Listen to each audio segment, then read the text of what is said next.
And we're live. I like how that just destroyed my intro. Welcome to the Podratix Gaming Cast. I'm Zach, joined by Sophia, as you just heard. You're gonna leave it in? Yeah, sure. Okay. Why not? Hi, I'm here too. I feel like that kind of sets the tone for our whole show. So this is going to be a pretty Nintendo-heavy podcast. No. Wait, what? I think we Nintendo? both kind of like Nintendo a little bit, right? No. Because one of the big news pieces, I'm assuming you watched it, the Pokemon Presents. I kind of skimmed through it. Okay. I watched like a little bit of it, but I saw the important stuff, I think. Okay. So you saw the update to Pokemon Cafe. Mm-hmm. Yeah, which is the most important. I didn't understand that announcement. Is it like replacing the original game? Like a separate download, or is it just automatically update to a different... I don't know. I actually have it installed on my phone, but I haven't gotten past the tutorial. Just because I don't play a lot of games on my phone. Yeah, I don't either. Which is weird because like that's not how it used to be. Like I used to be all about phone games on my phone, but now it's just like, who has time for that? Well, you played that knockoff Pokemon game, right? The one where you could just spam the attack button and never lose. Yeah. What was that even called? I don't remember. I could probably find it in my like download history if I really wanted to find it. That was an iOS game too, wasn't it? Yeah, I think so. So just doubly no excuse. So do you have any thoughts or new thoughts on the somewhat divisive Pokemon Gen 4 remakes, Brilliant Diamond and Shining Pearl? I think it looks a lot better now than it did when they first showed it off. They've certainly put some effort into polishing it up. Mm-hmm. It doesn't look as ugly. Yeah, definitely. I don't know. I've never felt particularly interested in Diamond or Pearl. So I'm kind of just like sitting here waiting for Black White to get remade because I think I've heard everybody say that those are the best ones. That they were really good. So I'm really excited to see those kind of get the modern day treatment. So probably only waiting 6 years for that. Probably, yeah. You know what? I'm sure that I'll find other ways to keep myself entertained. Yeah. Somehow. I thought it looks visually a lot better. I was talking with a coworker earlier today. I'm a little concerned that they didn't show the Platinum content. Because Platinum added that whole like special gravity warping zone. I don't remember what it was called. I didn't play Gen 4, so I was kind of interested. I wouldn't say excited, but I was interested in playing these remakes because I didn't want to have to go back and get a copy of the game, an old copy. And I do like having the physical copies of these games. So yeah, it's like I was kind of hoping that this would be kind of the best version of it. And while I do think it looks more polished, I'm still a little concerned that Platinum content's not there. It's possible that they'll add that as DLC later on. It better be free though. For $60. I mean the DLC for Sword and Shield wasn't free, so yeah. So but that actually was like new content though. I don't know. I guess we'll find out soon enough. I'll probably pick it up at some point, but the fact that it's $60 at launch is like, yeah, I'll just wait. Yeah. I don't know. Like I kind of feel like I really burned myself out really hard on Pokemon Y. Mm-hmm. And that was like a good few years ago. Yeah, that was 2013. Golly. Oh, wow. Oh. Gosh, wow. Time just sped up and hit me. I burned myself out on Pokemon Y really hard. I got Omega Ruby, and I barely played that, and I got all of like the champion medals, and then didn't finish Pokemon Shield Hmm.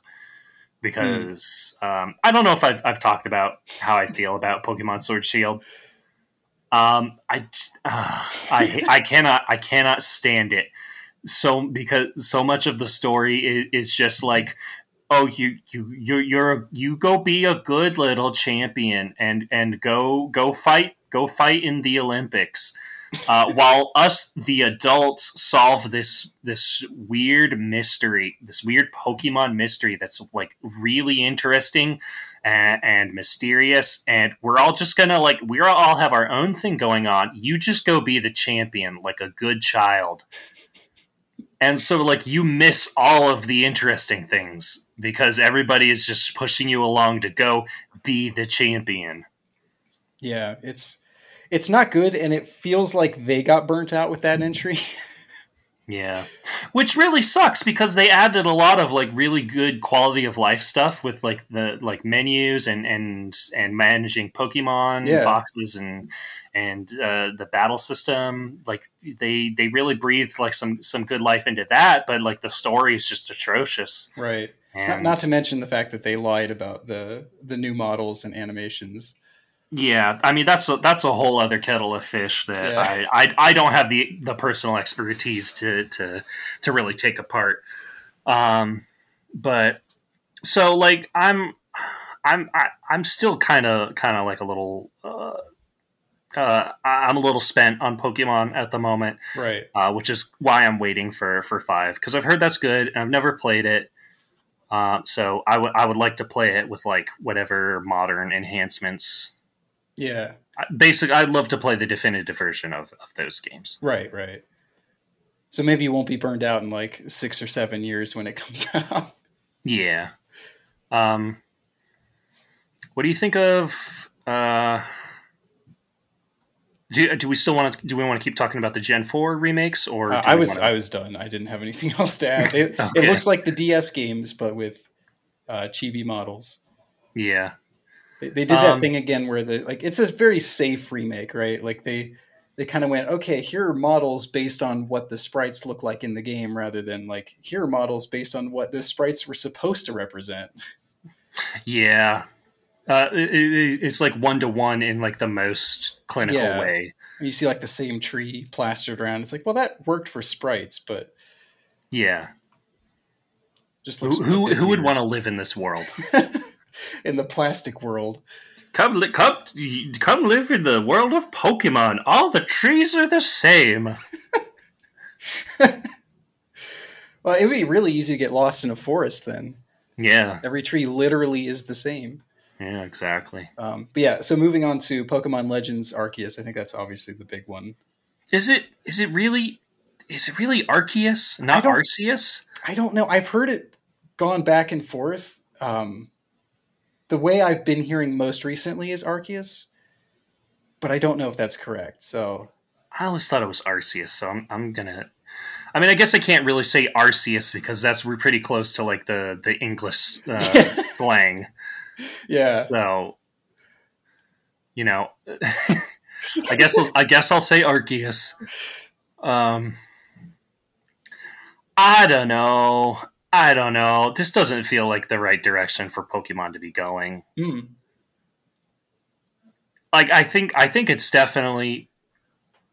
I feel like I could go back and forth on this a lot, so I'm gonna try and like I'm gonna try and like find some sort of middle ground here.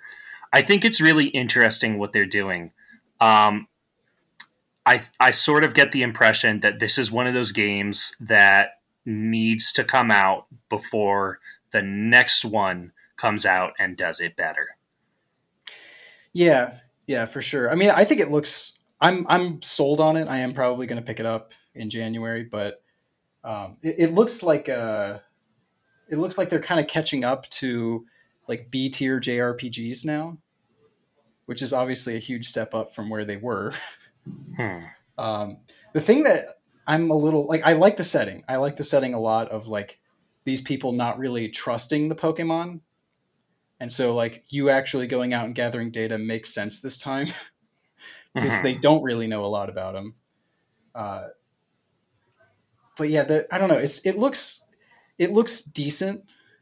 Um, the I don't know. The world still looks a little bland, and they haven't really shown us fully what we'll be finding in that world outside of more Pokemon. Like I don't know if that's the draw. Like oh, go explore this cave because more Pokemon, or if there's going to be something like side quests or Hmm. items or something.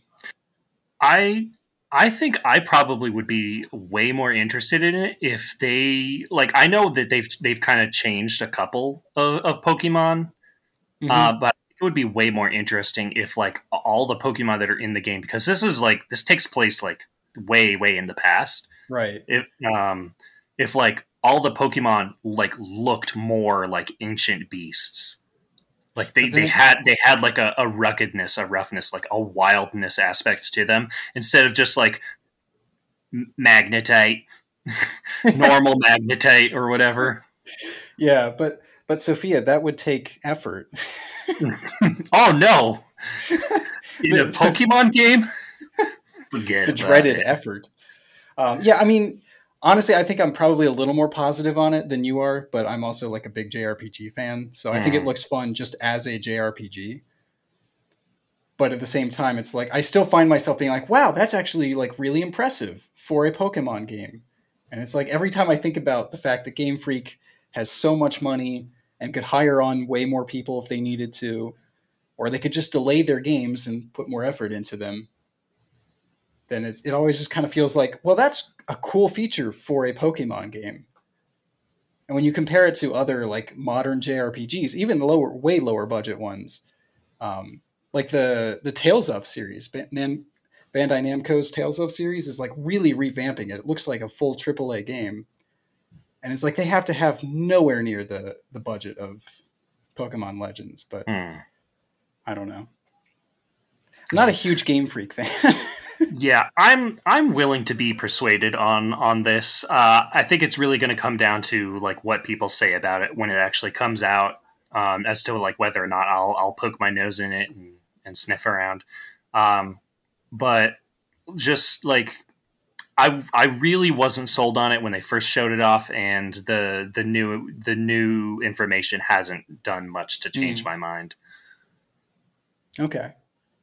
I mean, I was a little more encouraged because I saw some structure. That was the one thing we were kind of missing. They're like, wow, there's this huge world and tons of Pokemon. It's like, so what? But what do you do in it, though? You know what I mean? Hmm. I feel like this trailer at least got me more interested because it looks like there is something of a structure, some actual content there rather than just running around. And there's a reticle for throwing the Pokeball. It's like I'm not sure where that was in the first trailer, but it looked so weird in the first one. It's like, how do you know where to throw the Pokeball?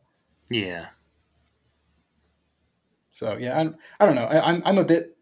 I'm a bit more positive on it, but um, I'm not in the fully like hyped mode yet. Yeah. Very interested. Yeah, I don't know. I have thoughts about like if I were to try and tell like a Pokemon origin story or like a Pokedex origin story, I guess um, I would maybe I probably wouldn't have like the I wouldn't necessarily have like the same sort of like battle system that we've had forever. I probably have it like more about like cataloging them and trying to like survive Yeah, yeah, that makes sense. I mean, versus like capturing them and making them battle. But like right, also it's a Pokemon game, so like you kind of have to have do like standard Pokemon battles right. or else like what is it? Now they are adding the battle styles, so just one little point in their favor. They are mixing it up slightly. So this you basically it just changes your speed attack or your speed stat. Um, so if you go for like agile mode, you can get more attacks in, but they do significantly less damage. Hmm. Or you can lower your speed stat but have a more powerful attack. I'm not sure that's like the most strategic thing, and also I didn't hear anything about multiplayer, so I'm not sure how much that'll actually mean. The Pokemon games are notoriously very easy. Sword and Shield might have been the easiest one yet. I think it wasn't until like the fourth or fifth gym in Sword and Shield that I even had to switch out Pokemon. Yeah. It's like you could just bring that one in, and it's like, all right, it just wrecks everything. Mm-hmm. So That's me with my Sylveon and Dazzling Gleam. you really just like needed your starter, and that was about it. Yeah. In Sword and Shield. All right. So, do you have any final thoughts on Legends? Not really. I think I've pretty much said everything that I could say about it. Okay. I'm sort of like, I'm not sold on it, but I'm also like, I'll wait and see. Okay. Is that a step up from where you were, or? I guess so. Like, I really wasn't interested in it before, and now I'm just like kind of tepid on it. Leveled up to tepid. Okay, so let's go ahead and move on to what we've been playing. Do you have any games to talk about? Hold on, let me think. I saw you were playing Risk of Rain 2. Yeah. The anniversary update dropped for Risk of Rain 2 on the Switch. It had been on PC for a good few months already. Okay. So this adds a new playable character called the Bandit. Actually, two playable characters, but one of them is secret. The Bandit, he's like a cowboy type guy. He's got like a revolver and a shotgun.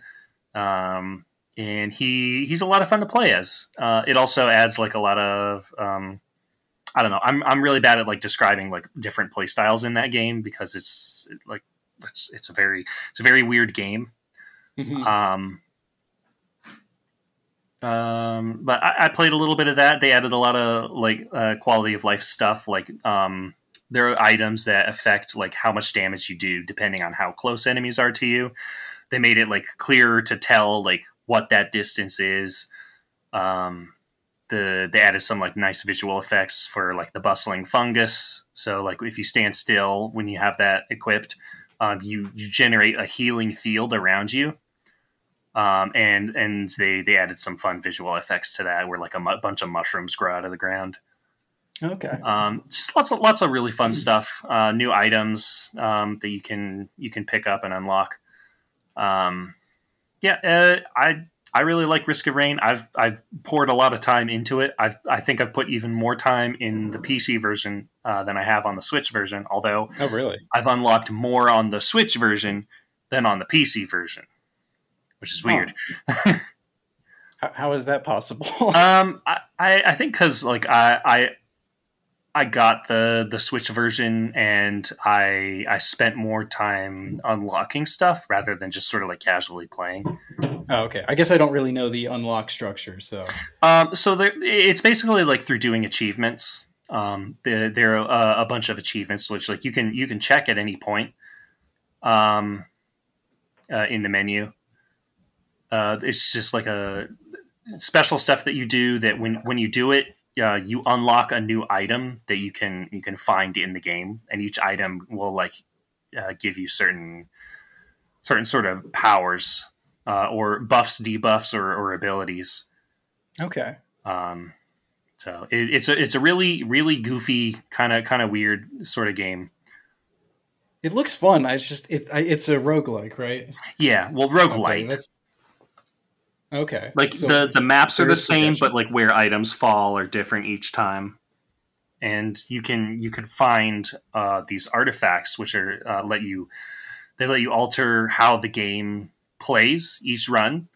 So like you could have it so that twice as many enemies spawn, but their health is halved.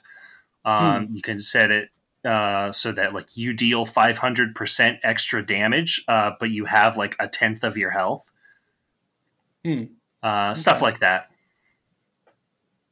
Yeah, again, it looks interesting. I just generally that's not a genre that I'm super into. I think Hades is one of the few that I really got into. Mm-hmm. I really like it because to me it feels like a very good sort of like it's in a way it's kind of a brainless game in that like it's very easy to just sort of like just go through the motions of playing, and like you put on a podcast or something. It's a really good game to play while listening to a podcast. That's cool. Yeah, I mean, to be fair, I do that with like a lot of grindy RPGs too. So mm-hmm. Yeah, it's really good if you just want to like go through the motions of like getting more and gradually stronger and stronger and stronger until something becomes way too strong for you and just one shots you. Okay. That's the other thing, is that the longer you play, the harder it gets.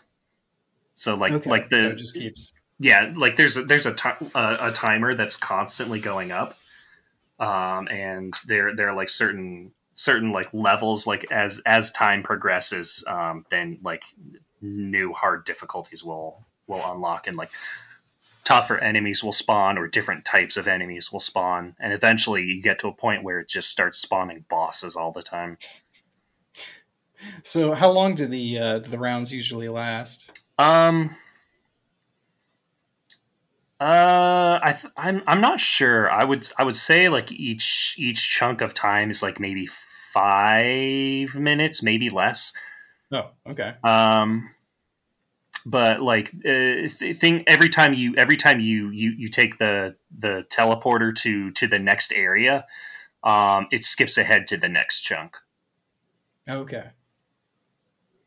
So now, is there like an ending similar to Hades, or is it just? It can go on for like as long as you can keep the game running before it crashes. Or there are two ends that you can get to. You can either obliterate yourself at the obelisk on the celestial plane, or you can fight Mithrix on the moon, and that's the technically like the official end is fighting Mithrix. Okay. I'm guessing it's very difficult. It's extremely difficult because there's a phase where he steals all of your items and gets all your powers. Have you ever beat him? Yes, I have a couple of times. Okay. I haven't done it on Monsoon difficulty, which is the hardest. I haven't even gotten up to him on Monsoon yet. So okay. So how long does that take generally to get up to? If you're really good, less than 20 minutes. I think actually the record is like 9 minutes. Okay. It could be sooner. It's just that like the general loop is that you spawn in a level. You defeat enemies and you earn money to unlock these chests that have the items. You power up and then you find the teleporter on the stage. When you activate it, you have to stay within the area around the teleporter and fight the boss and charge the teleporter by staying in that area. You don't have to be in that area to defeat the boss, but you do have to be in it to charge the teleporter. Once that's done, then you can skip to the next one. And you do that enough times, you eventually get to the Sky Fields. And that has a teleporter that you can either set to continued looping or will take you to Mithrix. Okay. Okay, that's interesting. Yeah. I keep seeing it on sale, and I'm like, I don't know, maybe I'll pick it up one of these times. I think it's definitely worth trying out. I find it a lot of fun. I find it really relaxing. Unless you're going for like specific achievements, like you really don't have to worry about playing it on hard. A lot of the time I just play on easy mode, just because I want to have a good time. That's cool. So yeah, that's I got that when I got my second COVID shot. So I was feeling really bad, mm-hmm. And that was a good comfort game for me. Oh, nice. Yeah. Yeah, I saw you playing that online. I was like, oh, I wonder if there's a new update. Yeah. What about you? So I didn't know if there was anything else that you've been playing. I played a little bit more Dishonored 2, and then I started playing Wolfenstein the Old Blood. I didn't really get very far in that, so I can't really say much about it. It's very much like a arcadey style shooter, but it also, in a way, feels like it's trying not to be in a weird way. I'll have to play it more and give you some more like concrete thoughts about it. Did you play the first one? No. I played like the first maybe 30 minutes of New Colossus, Mm-hmm. and then I had to return the game. Oh, okay.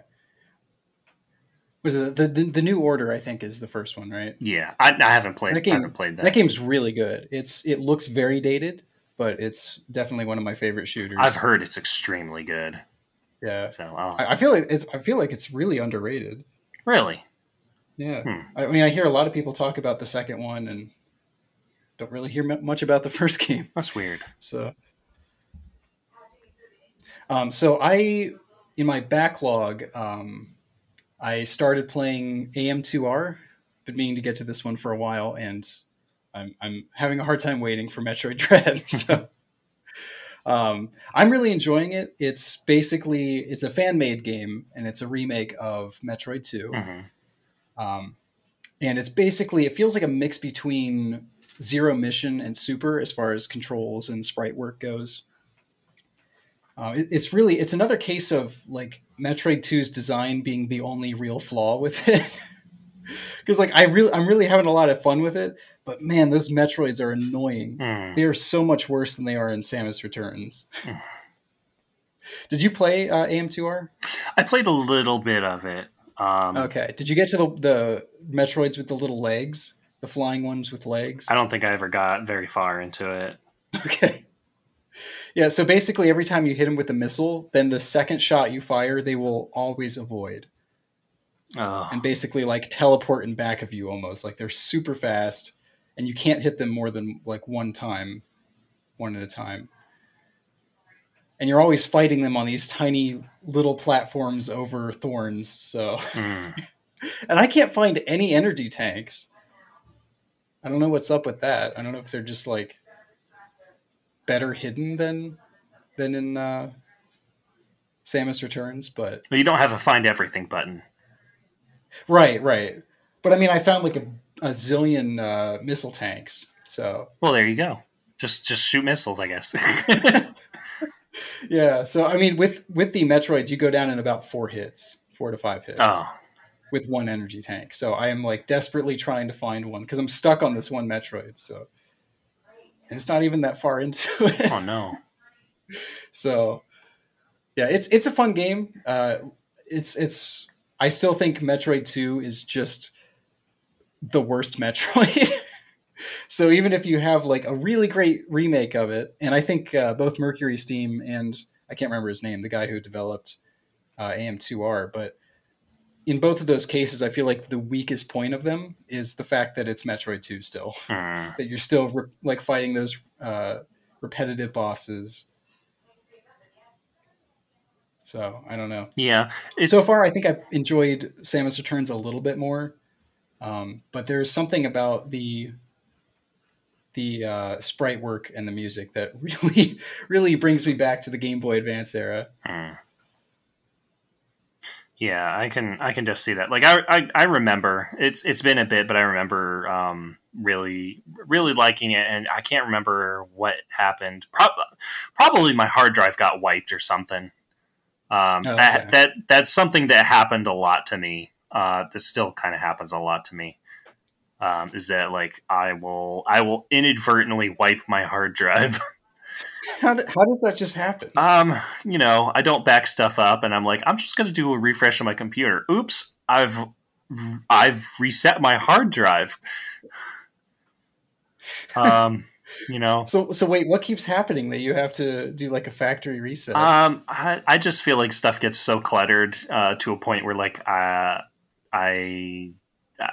just want to kind of like sweep it all off the table and start over. Oh, okay.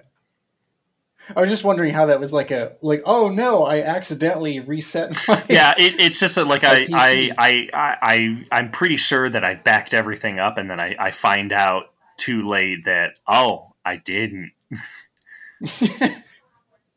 And that has happened, unfortunately, more times than once. So, or It's starting to become an anime it's either trope. that, or I tried to install Linux. So I had to wipe the drive for that, and then that was a whole Gotcha. mess, and I had to reinstall Windows. Okay. I don't know. I Well, just don't think Linux is there yet. I haven't used it, to be honest. That's fair. I mean, it's fine for a lot of people, I'm sure. Yeah. But as for me as an artist, it doesn't quite have the features that I need it to. I can see that. Yeah. It's definitely not like known for being the artist's operating system. Yeah.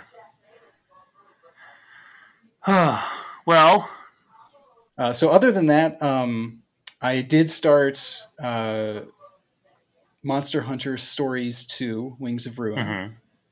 and it is very good. I'm enjoying it a lot more than the first game. It's still it still has like the same general combat system, but I feel like it's been overhauled in just the right way.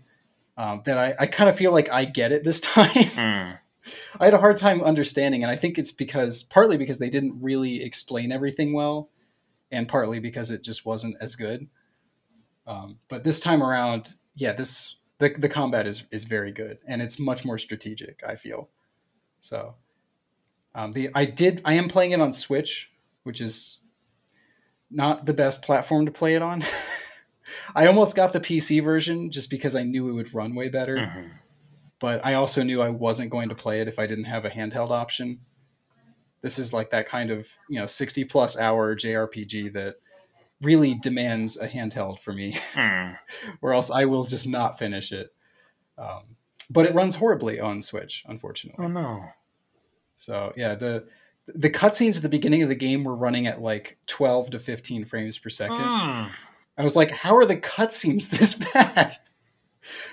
And then like when you're in town, so it's an uncapped frame rate. So there's times when it's 60, especially in all the menus. It's disorienting to say the least. When you're like the game's chugging around at like 20 and then you open the menu and it's this silky smooth 60. Ugh. It's like it's just off-putting. I've gotten used to it at this point, but around towns it usually sticks around like 45 frames per second. And then as soon as you're out in the field it's 25 to 20. But I don't know, it's still They really did just say, "Hey, let's make the 3DS, but like a little bit better." the 3DS game had problems with performance too. I think it was unlocked as well. It was jumping around all the time as well. Golly. But in spite of that, it's still an amazing game, and I'm having a lot of fun with it. So Okay.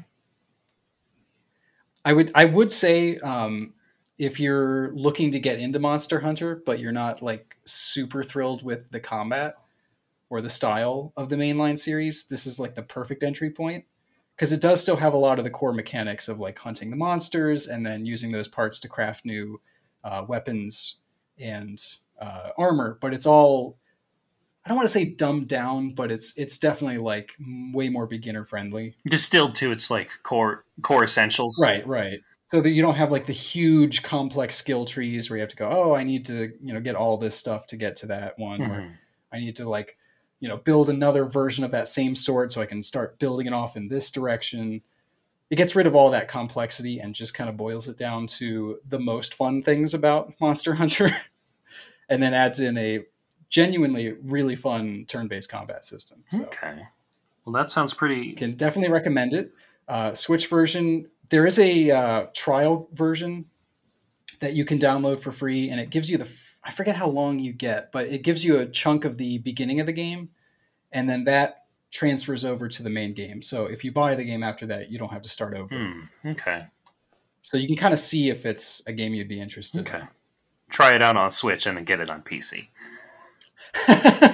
I heard a lot of people did that. And I almost did. I was just like, I don't think I'm going to play it on PC though. I don't know. I'm not much of a PC gamer. That's fair. You kind of have like you have to like really like devote time to sit down and play a PC game. Right, right. When I sit down on my PC, it's like, okay, this is work time. I'm going to be working on something. Yeah. So, and then the last thing I've been playing is I started the Great Ace Attorney Chronicles. So if you don't know, there were 2 Japan exclusive DS games in the Ace Attorney series. They're set back in the late 19th century. So this is well before the events of the original series. They're a little bit more grounded, a little bit more serious, and I say just a little bit more because the characters are still over the top and crazy. It wouldn't be Ace Attorney if it were any other way. Right. But this is really cool because these are like completely remade versions of those DS games released in English for the first time. So there's a lot of like very cultural stuff in these games, as well as some like, I think, clever wordplay based on the Japanese language, which is why the games were never localized here in the first place. So they do kind of have to explain a lot of stuff. And it's definitely not as like, it feels way more like it was built for a Japanese audience. But it's still just very cool to have these games, and I'm not too far into the first one. It is a collection of both games, and but they're really fun. I'm really having a lot of fun with it. I played the first 2 games in the Ace Attorney series. I love the first game. Second game's still pretty good, but I'm liking this one more already. So. Okay. I gotta say, I'm really on board with this like developing trend of Nintendo bringing their like old properties, their old games and whatnot that never released on our side of the map. I'm really on board with them starting to bring that stuff over. It's really cool that we're finally getting a chance to see what we've been missing out on in I guess the best possible way that we could. Right. Now we just need those 2 like feudal Japan set Ryuga Gotoku games. Those are there were 2 Yakuza games basically that were set in like, I think it was feudal Japan. Might be a little later than that, but they look really cool and they've never made it here. So if we can get that would just be perfect. Yeah. Because I've been wanting to play the Great Ace Attorney games for so long. Yeah. Oh shoot! You know what I just realized? So if they keep this up, they're eventually going to have like no choice but to give us Mother 3. I wonder if they'll still find a way. They'll find a way not to, for sure. Yeah. Yeah, I don't know. Like maybe we'll eventually get Earthbound on NSO. Maybe if we're lucky enough. If we were only so lucky. So that's about it for me. Okay, sounds like you got some good stuff going on right now. Yeah, I've got way too many games to play because I'm still trying to finish up like 2 different games that I started on Xbox Game Pass, and I got Blaster Master 03 that I'm still working through. And I already bought Axiom Verge 2. I have no intention of playing it right now, but it was on sale for pre-ordering it. And I knew I was going to play it. It looks kind of good. I'm just, I don't know. I'm kind of hesitant on looking into it because I didn't really like the little bit that I played. I think when you showed it to me. Oh, the first game? Okay, fair enough. Just because, I don't know. It felt way too heavy and hard to figure out. But also, you did kind of show it to me while you were like in the middle of it. I think I showed you a really bad part of the game. Yeah. It was like that outdoor section where you're like jumping on tiny platforms, I think. And I couldn't figure out how to like do anything because I wasn't familiar at all with the game. Yeah. It's a really good game. I think there are better Metroidvanias now. I think a lot of... I'm not going to say it was overrated by any means, but it also came out... It was kind of the start of this like huge wave of Metroidvanias coming out. So back then we weren't getting a lot of them. It's kind of hard to imagine now. There's like a Metroidvania every week, but...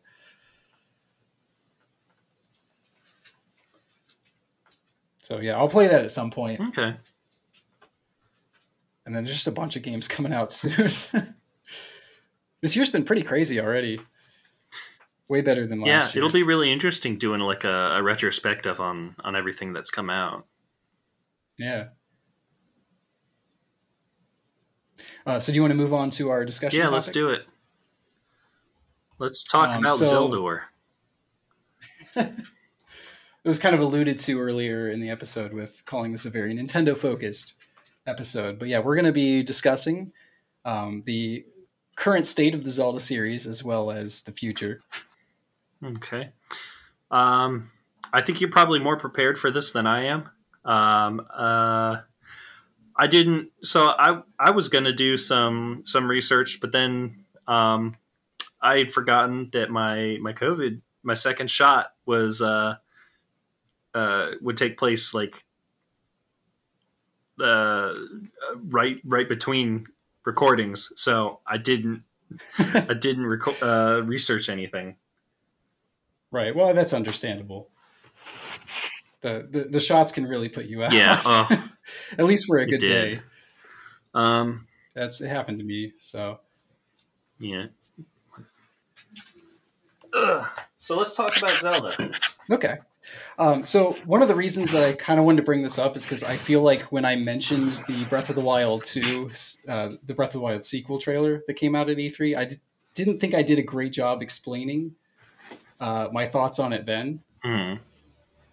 So that's kind of why I wanted to talk about the current state, because I wanted to give a little bit more background to the series. So obviously with Skyward Sword, the series kind of the sales were declining pretty quickly with each new entry, and it was pretty clear they needed to change some stuff up. Mm-hmm. And obviously that's what led to Breath of the Wild coming out. And I've said this before, I think Breath of the Wild is an amazing an amazing game. I don't think it's necessarily a great Zelda game. I don't think it has a lot of the things that I like about the series in it. I think it adds a whole lot of new things that I want them to keep, but I feel like they kind of, threw the baby out with the bathwater with some of the things like, dungeons and a little bit more like item and ability based progression. Like I get what they were trying to do with giving you all the abilities up front. And I think it really works well for that game, but I don't necessarily want to see that continue with all the rest of the games from this point on. Basically, like my only real issue with that new trailer is the overworld. Mm-hmm. Because I don't think I made this clear the first time, but like that's the thing to me. We've never had a Zelda game like truly set in the same world. We kind of did with A Link Between Worlds, but it was kind of the idea of like they've taken this long to make a game that the overworld still looks exactly the same. You know what I mean? Mm-hmm. Like I'm still seeing the same like bokoblins and moblins and taluses.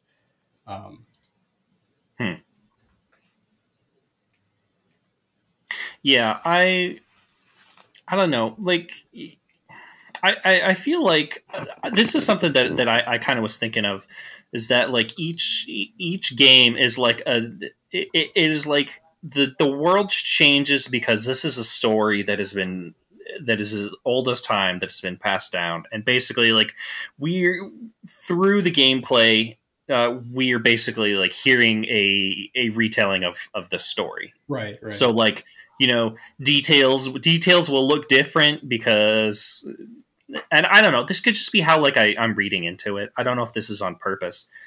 But like that, I feel like that's solid enough justification for like why things are different, why the world is always different. Right. Like there are like things that are similar in a lot of ways. You see landmarks pop up from time to time, but like the specific details about like where things are or what they look like is different because of the telling, right? Because of the degradation of word of mouth. So I don't know. What is it about like is it that the overworld is like is like the same Yeah, yeah. as Breath of the It's just Wild. generally that, like, because we've never had like a Zelda game, especially not like a direct sequel that's set in the exact same overworld. So I feel like Hmm. that's kind of the thing they need to sell me on. But yeah, I was listening to some Zelda music uh, earlier, I think yesterday, while I was working, and it was like a lot of tunes from the old games, and I was like, it feels weird, but I kind of feel like the Zelda series is over in a way. Like I kind of feel like Breath of the Wild is the start of something new, and I think I just Mm. need to get over that. Um, but I just found it kind of interesting. I was like, we don't really have, like, all the things that I came to Zelda for are not really there anymore, and we don't seem to be getting any new 2D Zeldas, because I kind of thought that would take its place, but they seem pretty content to just keep remaking games. Because like at this point, I can't imagine they won't remake the Oracle games next. They have the Hmm. engine, and Link's Awakening sold well. So So so here's a question, mhm. and I don't know if like we were kind of leading towards this, but like, what is it that makes a Zelda game? Is it the gameplay, the level design? Is it the characters? Yeah, I Like always kind what? of I feel like the at the core of it, it's kind of that item based progression with the exploration mixed in, and I feel like Breath of the Wild did so much for that overworld exploration. I mean, not that the overworlds in the past 3D Zelda games have been bad, but I always felt like that was one of the weaker elements. That the dungeons were like the key feature. So I kind of feel like they flipped that on its head with Breath of the Wild. Hmm. Yeah, they kind of give you all the tools you need right out of the box, and then like they're like little extra things that you can find, but like at its core, like you always have exactly what you need with you. It's just a matter of like figuring out what to use to solve a puzzle Right. versus like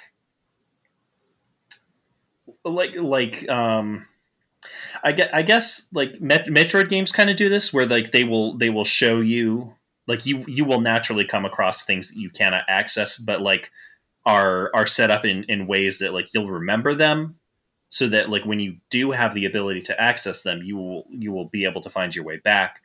And Breath of the Wild doesn't really have anything like that, because like you have all the tools at any time. It's just a matter of like solving them when you find them. Right. Yeah, so I don't know. Do you feel similarly that like the Zelda series is kind of over in a way? Because Yeah, like I I loved Breath of the Wild, but mhm. it didn't give me that like Zelda feel to it.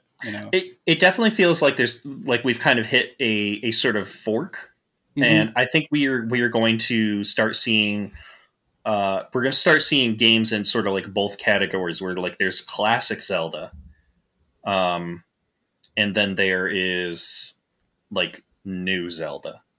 And that's kind of what I'm hoping for, but I feel like we haven't gotten that yet because all we've gotten in classic Zelda are remakes. Hmm. So that's why I'm kind of asking, like, do you think we're still going to get new games in that classic style? Because if not, I mean, I feel like the classic Zelda is just over. Yeah, it's really hard to say, like, because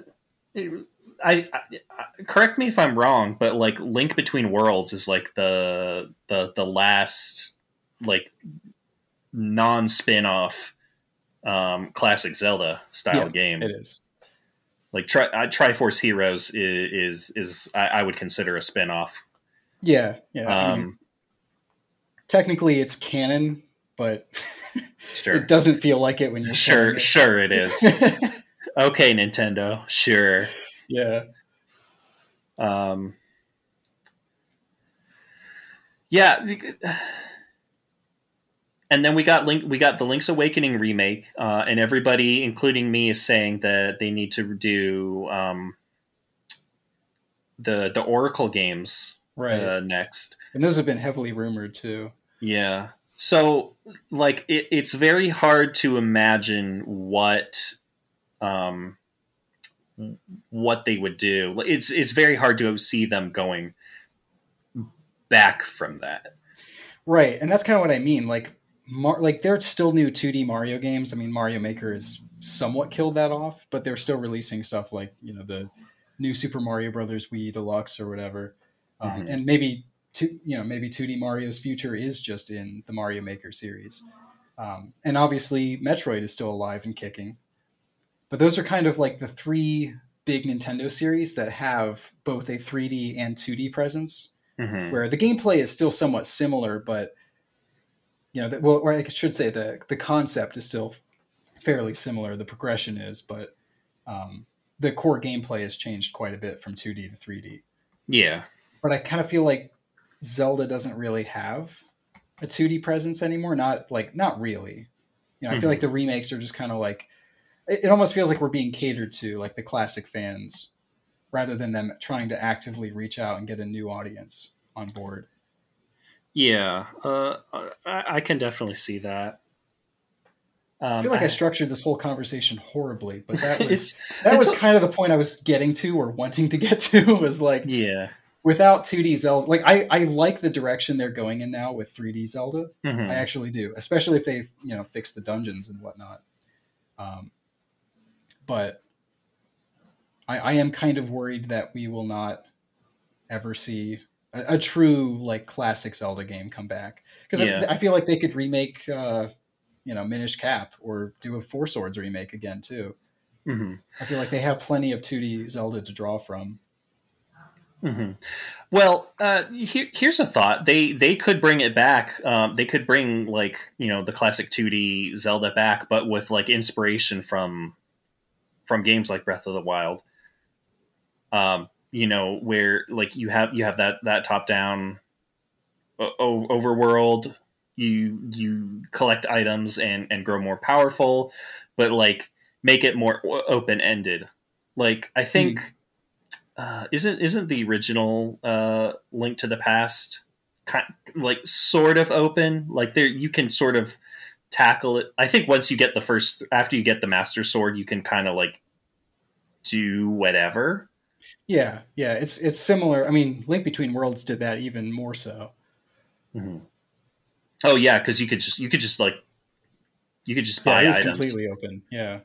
So like stuff like that kind of paved the way for Breath of the Wild, and I sort of feel like it's going to kind of like circle back on itself in a way. So I think there's certainly room to say that like I think you could certainly say that like something like that is going to pop up, that they're going to like take inspiration from Breath of the Wild and like pour it back into the classic Zelda formula. Hmm. Yeah, I mean, I think that would be really the best of both worlds. Like I said, I think generally speaking, especially in the 3D games, the overworld stuff was some of the least interesting in terms of Mm-hmm. like core gameplay. Yeah. Whereas like the 2D games, the overworld always kind of felt like a giant dungeon in a way. Like there were way more puzzles. Everything was a lot more dense. Mm-hmm. Um, Especially like Minish Cap, that whole game just kind of feels like a giant dungeon. Yeah, Minish Cap is still so good. It I really need to go is. back and play it at some point. Maybe that'll have to be one of our game club games. Maybe I'd be down. Yeah, I'd be worth looking into. yeah, I don't know if I want to 100% the Kinstones, because that is one of those yeah. it's very hard to do, and it's very easy to get locked out of. Yep, that it is. So that's really cool. Um, but So yeah, we're yeah, talking about overworlds. Yeah. yeah, Overworlds. Um, Yeah, absolutely. Like the first Zelda, like really had that just like open world where it said like, "Hey, you're here. You can go anywhere." And like that really like just grew more and more complex as the games went on. Hmm. And eventually kind of realized itself in the 3D space in Breath of the Wild. Except they at that point took away the item progression and just gave you all of the everything you need from the start. Right. So I think I don't know. I'm going to kind of turn into a broken record because I think like I'm pretty sure that we'll see more like classic style Zeldas with like Breath of the Wild type influences. Hmm. It's hard. It's hard to see that not happening. Right. Um, And do you think they'll let other developers take a crack at it? I mean, I doubt we get back to the days of Capcom doing them, but I as don't. much as I would love that. But I feel like Grezzo's never really been able to like really realize a full new Zelda game. I think they were the main developers of Triforce Heroes, but I think that was about all the leash that Nintendo would give them. Mm. Yeah, I don't know. Like some stuff like that really feels like they had an idea. Like, well, and I think this has also been like something they've said that they do is that they have an idea and then they try to figure out like what IP of theirs would be the best at like Right. at utilizing that idea. So I don't know. I think it's possible. I would love to see Capcom come back and make some more Zelda games. I would love to see. I would love to see them make that third Oracle game that they never made. Yeah, that'd be cool. Because that was supposed to be more of like a remake of the first game, right? Because they reused some of those assets. Like in Seasons, you have the tree stump that you go into for the first dungeon, and you fight Aquamentus, the first boss Mm-hmm. of the original Legend of Zelda. Um, I'm not sure because I think it was originally going to be 3 games, but they kind of like cut it into they sort of congealed into just the 2 games. So I think Right. parts of I don't know how good it would be actually because I think parts of 3 sort of got molded into Seasons and Ages. I don't know why I'm saying 3. Whatever that other game would have been. Yeah. Yeah. Yeah. So I guess I kind of feel like Nintendo's going to really keep Grezzo as a remake developer because they were the team that did Ocarina of Time 3D, Majora's Mask 3D, and the Link's Awakening remake. So I kind of wonder, like, if they would get a different developer, or if they would actually let Grezzo do something else. So Grezzo's primarily been doing like porting. Yeah, the remakes, the full on remakes. I think the internal team has still been doing things like Wind Waker HD, Twilight Princess HD, Skyward Sword HD. Okay. But they've been doing like more of the actual remake work. Because I feel like by the time they get back up to like Ocarina of Time 3D will be so old that they can remake it again.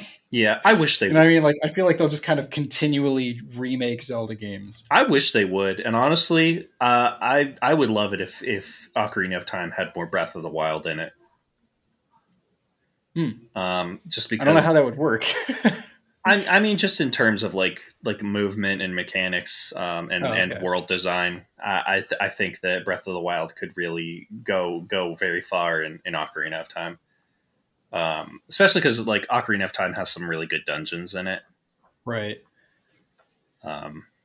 I feel like if you were to remake it with like some of the game like some of the mechanics of Breath of the Wild, you could really make some interesting dungeons.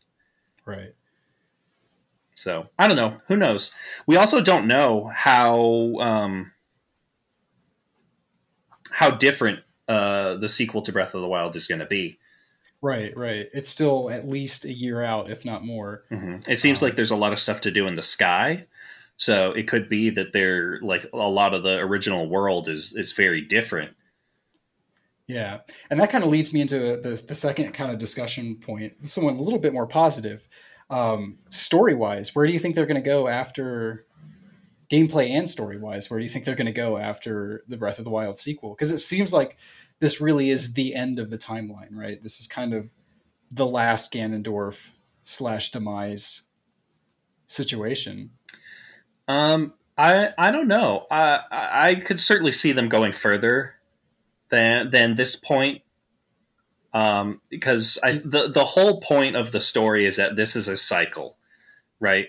This is something Right. that has always happened and will always happen. There will always be an evil force, and there will always be a princess and a hero to oppose it. So I guess the question is, do you think they're going to use these Breath of the Wild games as a jumping off point for the future of the series, or do you think they'll go back and fill in? I mean, they have like, almost infinite time between the old Zelda games and Breath of the Wild. There's like what, 20,000 years at least. Mm-hmm. I think it's probably more likely that they'll fill in the gaps uh, than go forward. Although it would probably be easier to do it Metroid style and just continue the story, and each entry happens sequentially. Mm-hmm. Which it just makes it a lot easier to like develop the story as you That's go. kind of what I was thinking too. Like I was reminded of Dread, where like that's kind of the end of the saga, but also potentially the beginning Mm-hmm. of a like post Metroid series. So yeah, I don't know if they're gonna do something like that where they get rid of Ganondorf permanently. I would love to see Cyberpunk Zelda. I think that I really want them to realize that concept art of like Link on the motorcycle with like the street clothes or whatever. That would be very Hipster interesting. Link Yeah. with the Master Beam sword. It's not a lightsaber. It's a beam sword. um, yeah, I don't know. I think they might wait a bit before doing like a sequel to Breath of the Wild 2. Mm-hmm. Um, It better not be set in it, the it, same it, prob- it Hyrule. probably won't be a direct sequel. Like I don't think they're gonna Yeah. do like Breath of the Wild 3. Yeah. Um, Because the other thing is, and I realized this just now, like I've also put hours and hours into Age of Calamity, which is also set in the same Hyrule against the same enemies. So like I'm like doubly tired of seeing that same area with, what I mean? Like mhm. it's not old enough at this point, especially with Age of Calamity and the DLC for Breath of the Wild, to have that feel nostalgic going through Mhm. the same Hyrule. So Here's something to consider. Suppose that this is the end of Zelda games as we know it, and that future games try like entirely different genres. Like, what hmm. if they make a first person shooter set in like the Zelda universe, and it's not Link's Huh. crossbow training? Huh. So would that be like set in a cyberpunk setting? It could be, or it could keep the same sort of like ancient tech sort of aesthetics. Like Yeah. maybe you've got a Sheikah cannon or something. Hmm. Sheikah blast, The Sheikah Buster. the Sheikah Buster. It's just an arm cannon Yeah. on Link. Um, or just doing like more um, like turn based RPG. Let's try doing a turn based RPG or something. Yeah. Um, I don't know. Like It's an interesting concept. what sort of like genres do you think Zelda could branch out onto? I mean, I feel like it would be very easy to turn into like a real action RPG. Although I think that would work best with like kind of a spin-off setting. Mm-hmm. I'm kind of reminded of I guess we don't really know the genre of Retro Studios Sheikah based game, but like maybe something like that, but as an action RPG would be very cool. I'd like to see more developers take a crack at the series because I feel like every time they do, it turns out really well. Like we got Cadence of Hyrule and the Hyrule Warrior series, Mm-hmm. and of course, back when Capcom used to develop games, we got like Four Swords and Minish Cap and the Oracle games.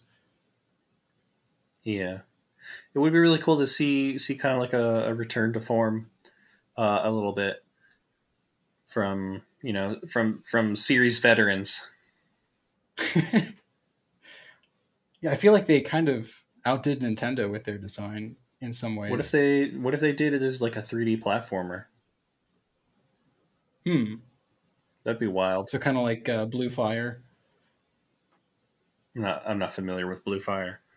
Oh, okay. It was a indie game that came out earlier this year that was like a 3D platformer Zelda-like. I haven't heard of it. I'll have to check it out though, because that sounds fun. Yeah, it's a pretty fun game. It's not super polished, but it is pretty fun. Um, I feel like I didn't structure this conversation well.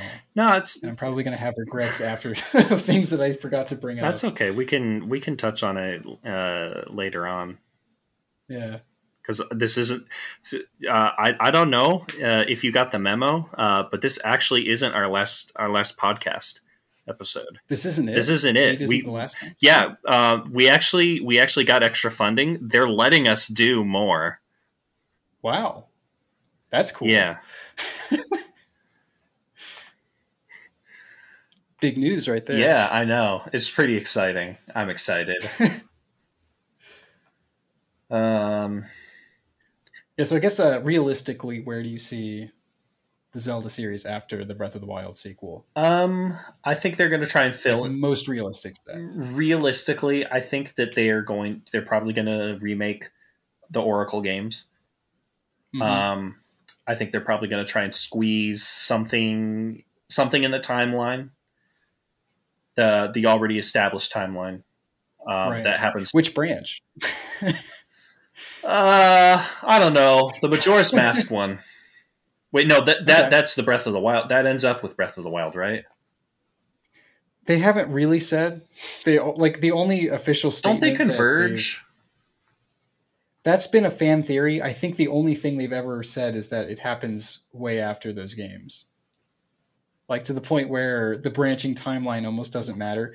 I don't know exactly how that works with the Wind Waker branch, considering, Hyrule was kind of flooded, and then they discovered the new Hyrule in Spirit Tracks, which wouldn't have the same, like Temple of Time and whatnot. But okay, so new thought. They're going to do Oracles first, and then they're going to do the DS games.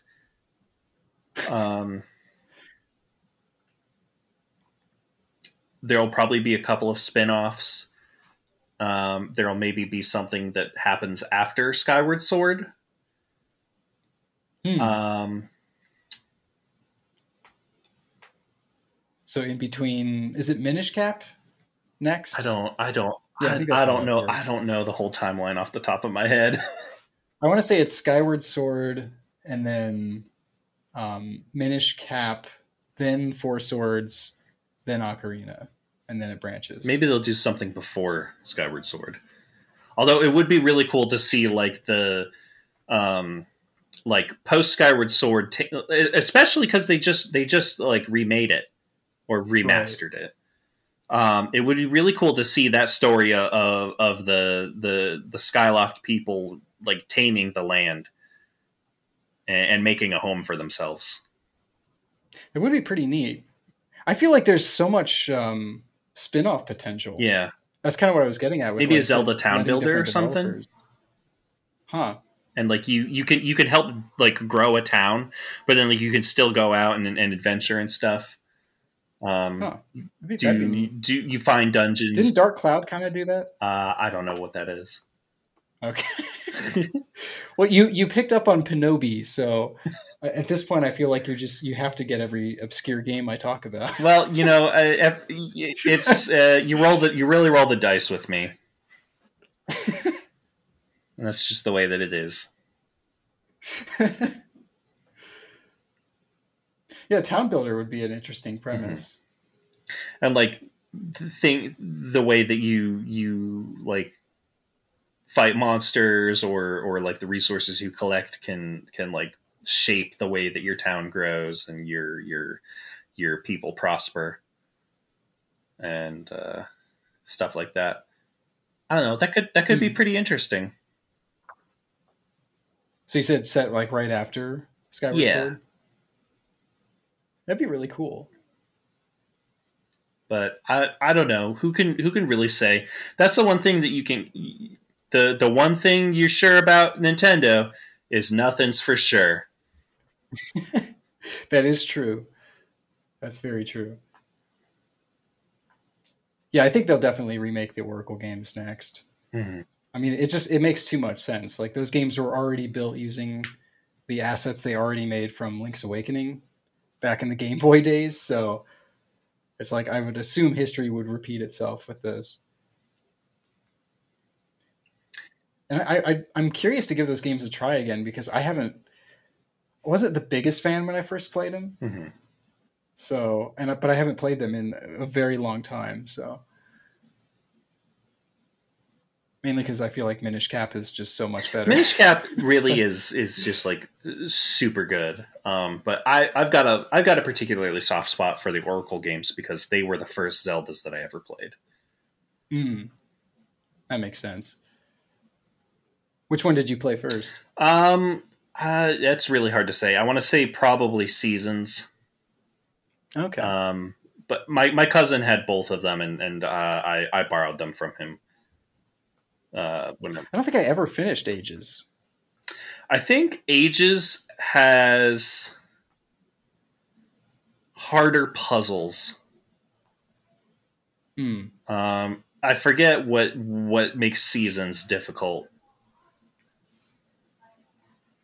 I think like one of them has harder something. The other has harder puzzles, and I can't remember what the difference is. I was gonna say I don't really remember Seasons being that difficult in any in any real way, but yeah, Seasons is pretty easy. I think I remember it being pretty straightforward. Ages is wild. You kind of go all over on that one. Yeah, they're both great games though. Yeah.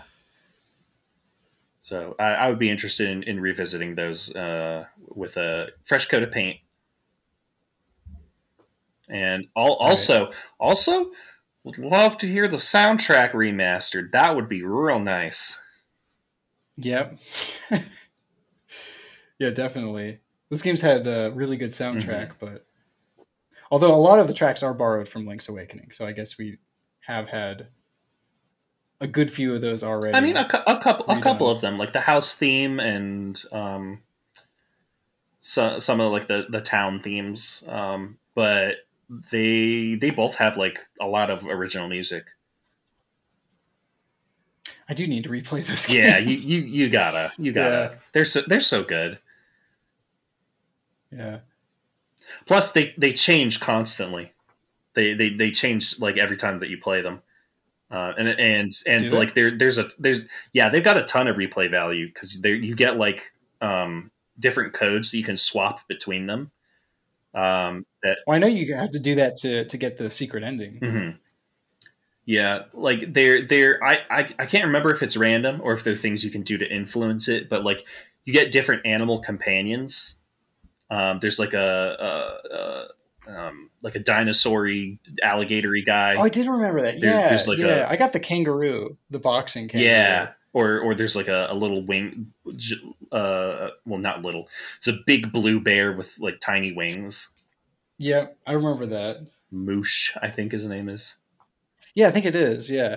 So are those randomized? I can't remember if it's anything that you can influence or if it's just if the game just like picks them out for you. But like you get one kind of assigned to you, and you do different things with them. Okay. Yeah, these games sound better than I remember them. Yeah, they're really good. I think it's just because I played like so much Link's Awakening back in the day that like seeing the same, sprites and everything was like, huh. Mm-hmm. I guess I just wasn't as impressed back then. That's fair. I think I think that they definitely did a lot to like make them stand out, especially with like the main gimmicks of each, having the Rod of Seasons and the Harp of Ages. Makes for like a lot of really fun ways of traversing the world. Yeah, the Rod of Seasons I remember being like a super fun mechanic. Mm-hmm. Yeah, well, just wait till you try out the Harp of Ages and you get to like you get like different it's similar to the Rod of Seasons and how it changes the world. You don't have as many ways to alter the world, but you get like different like songs to play on the harp that let you hop back and forth in time. I do kind of remember that now. Yeah. Yeah. Again, I never finished that one. I didn't get too far into it, but That's fair. I do kind of remember that. I think also I didn't own it. I think I was borrowing it from a friend, and then he wanted it back, and so yeah, that's fair. I did that to someone once. I let them borrow my N64 and Banjo-Tooie, and then like a week later, I was like, "Hey, can I actually kind of want to play it. Can I have it back?" Yeah.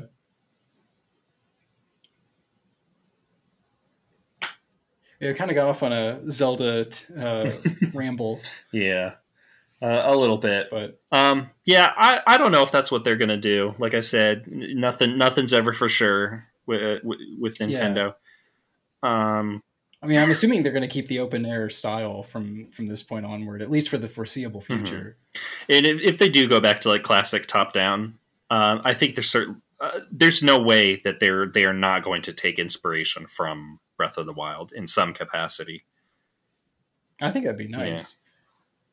Yeah. They might do it like Link Between Worlds style, where you can access all of the items at any point. Yeah, and just sort of do whatever. Listen, yeah, I feel like that system need to be done a little bit differently. It's been a while since I played it, but I remember not being the biggest fan of that mechanic. Yeah, that's fair. I think also the thing is they like kind of needed to. I felt like they needed to scale the difficulty a bit. Yeah, well, because it just didn't like. Yeah, everything was hard always in that game. Yeah, but it didn't get harder with you. You know what I mean? Like once you started getting more pieces of heart, it just kind of like it was like the Turtle Rock dungeon. I think that was the last one that I did, and I like blew through it because I could just take like a bunch of hits. I think that was one of the first ones I did. Oh, okay. That is cool though that you can have multiple different playthroughs with different orders of the dungeons. Yeah. Do you think they'll make a map as big as Breath of the Wild again though? Someday, I'm sure. I think it's probably going to be a while before they do that again. I kind of feel like people would complain if they didn't. That's kind of my... Like, I would prefer it be smaller, or a little more condensed. I think the Great Plateau is still one of the best segments of any video game ever. In terms of design. I feel... And then I think it's... Oh, sorry. No, I was just going to say, like, I feel like they're probably not going to do that again for a long time. Whatever they do, there's going to be something that makes up for that smaller space. Like, I don't think it's going to be tiny, but it's probably going to be denser. So it will feel like big enough. Right, which is what I've been wanting for a while. Because again, like the Great Plateau, there's so much to see. You know, like every little corner of that map, there's like something new to discover. And then you kind of get off of the Great Plateau, and it's like you kind of just keep seeing more of that stuff that you saw on the plateau. Yeah, and the new stuff is kind of spread out way more. I mean, I get that that's what they were going for, just because of like having the huge world. The premise of the whole game was to explore this massive world and to get lost in it, but I kind of don't want to see that again. I don't know. I guess hopefully that explained it a little better this time. You're good. Yeah, I don't know. There's some charm to having just like that big world. And I mean, they're not necessarily like as empty as it may seem. Like, yeah, there's a lot of open fields and whatnot, but like there are so many Korok seeds just like never within like too far reach from one another. Right. So like you're always stumbling upon things, even in this massive world. And I Right. feel like the sequel is going to be, it might be denser than that, especially if like it seems like the world has kind of broken up a little bit. So there's probably going to be like denser chunks of like content. Yeah, I was going to ask that too, as kind of my final question to you is, like, what do you think they're going to do to fill the world again? I mean, clearly it's not going to be 120 more shrines, and 900 more Korok Yeah. seeds. Well, we don't know as of yet how much time has passed between the two games. So, Right. like, a lot could have happened. The world could have changed considerably in the interim. Right. So, like, there could just be, it seems like the landscape is going to change drastically. There will probably be some familiar landmarks, but I think overall the shape of the land is going to be different. Hmm. How so exactly? Well, I think one of the things I mentioned is it seems there's a lot of islands floating around in the sky. I think there's going to be a lot of Right. sky traversal. There's going to be a lot of like chunks of land. Um, maybe I some meant as big more as the so on the plateau ground. or bigger, some smaller. There will be a lot of probably surface stuff still there, but like shaken up because of the breakage. That's kind of what I'm expecting. So do you think these land masses are coming up from Hyrule? That's what I assumed because there's that shot of the castle rising up. Right. I'd never considered that like Skyloft would come down. But it's It is possible. it is possible, and now that you've like got me thinking about that, that'd be really cool. Wouldn't it be cool if you could go to Skyloft in the sequel? Not that would That would be be very like amazing. It just would be really neat to be able to go to Skyloft. right, right. Because I mean, I've assumed this stuff was coming down in a way, Mm, or becoming accessible now. Um, it looks like all of this stuff kind of has to do with the Zonai, which is the tribe that we really didn't get much information about. We just saw a lot of ruins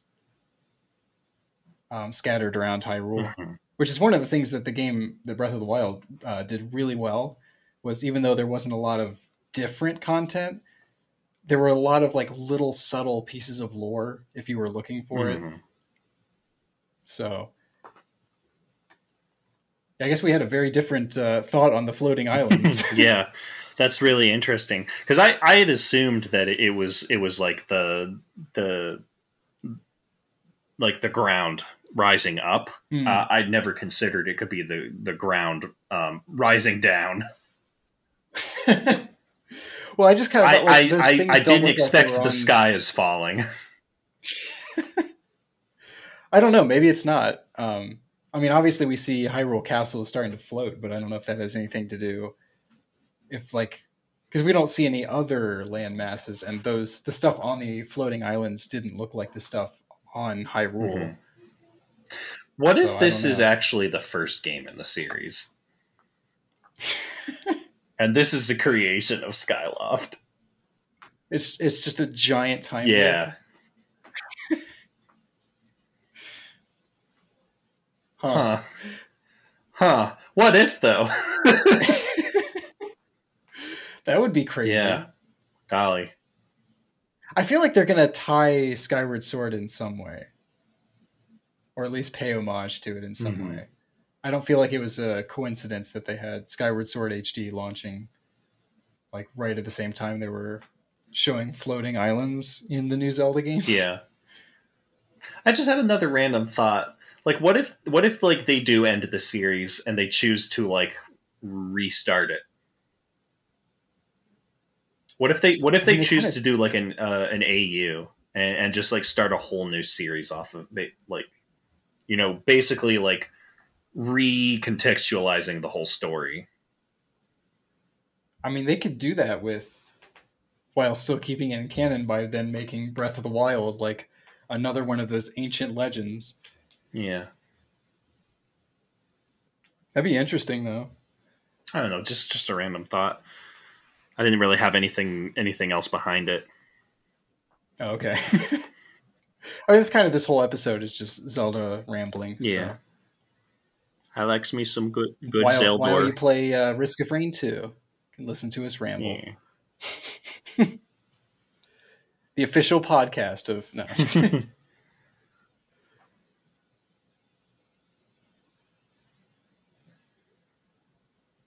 Yeah, okay, I don't know where to... I think we've just about... I think we've... I just bumped my mic. I don't know. Yeah, I guess that's about all there is to say about that. Yeah, I kind of had like a bunch of vague thoughts, and I should have just written them down and tried to find a way that they flowed together better. Well, that's okay. I mean, like I said, we'll get to do more discussions, and like this is still pretty early in our podcasting legacy, so. Right. Yeah, we'll have a chance to refine this formula and figure out for sure what works, how it works, and all of that. I think we had a pretty good discussion. I'm excited to see where we go from here. Yeah, that was kind of one of the things that like brought it on was like both the combination of I kind of feel like classic Zelda's over in a way, but then also like excitement for the possibilities in a post Breath of the Wild sequel world. Yeah, I think because I feel like they could just do anything at that point. Yeah, I think that if they go for classic style, it's definitely going to have some Breath of the Wild, influence, because like Skyward Sword and Link Between Worlds did a lot to really kind of pave the way for Breath of the Wild, and I think that game is going to kind of pay it back or pay it forward, I guess. Right. Yeah, I think you're right. So I guess moving on to our Podratix Game Club. Next week we're going to be discussing Metroid Other M. Yeah. Very exciting. Very exciting. I need to actually play it. Yeah, you gotta hurry up on that. Yeah. It's not that long though, right? I don't remember it being that long. No, it's pretty short. It's pretty easy to get through.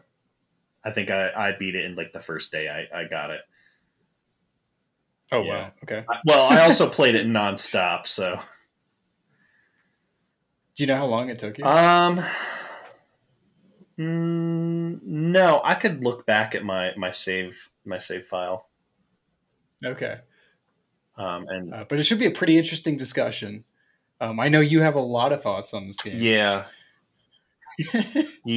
I'm sure you will as well once you've played it. Yeah. So I'm very much looking forward to that. It's gonna be a blast. Yeah, and then eventually we'll be doing Earthworm Jim 3D. Yeah, someday. We're gonna do Fusion after Other M. We probably won't need as long to play that one. Somehow I remember that game being longer, but I'm not sure. I'll just have to look it up on. I know that Fusion is pretty linear. Other M is really linear too. It is. I do remember that about it. Like it kind of, there are times where it kind of like pretends like it's going to be a regular Metroid game where you can go off the beaten path and find collectibles, but they're almost always just like narrow passageways just off of main rooms, if I remember correctly. Yeah, that's pretty accurate. But you'll soon see it in its I still remember like Adam Malkovich just comes in and he's like, "All right, Samus, even though you're a bounty hunter separate from the Federation, I want you to like turn off all your abilities." And she's just like, "Okay." Yeah. I remember thinking that was just like the dumbest way to explain the Metroidvania formula where you have to refine all your items. It wasn't that she had to refine them; she just had to turn them back on. Like, okay, I guess I can use missiles now. Yeah. Gee, it sure would be great if I could use my, all of my powers. But I guess I'm just gonna die in the lava here. If only Adam had told If me. only Adam had told me, use it. Various Suit. Nah, we'll get to that. Yeah, we will. We will. Those are just memories from there's a teaser. 11 years we'll probably be doing a lot of snarking on this game. Particularly the story. Yeah, woof. I remember thinking it wasn't that great back then. I remember liking it, but also being frustrated with how it portrayed Samus. And this time I just don't like it. All right, well, that was our show. Yeah, thanks so much for listening.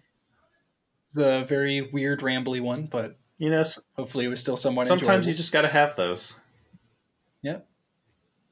It's like the Mabim Bam episode where they didn't answer any questions. They just talked for an hour. What is that? My brother and me. Oh, okay. That's right. Yeah. I didn't know the cool acronym. That's all good. All right, well, thanks for listening, everyone. Yeah, thanks so much. I hope that you all have a good evening or morning or afternoon. Or if you are listening to us within a timeless void, I hope that you get out soon. But also that I hope that you enjoy a good whenever.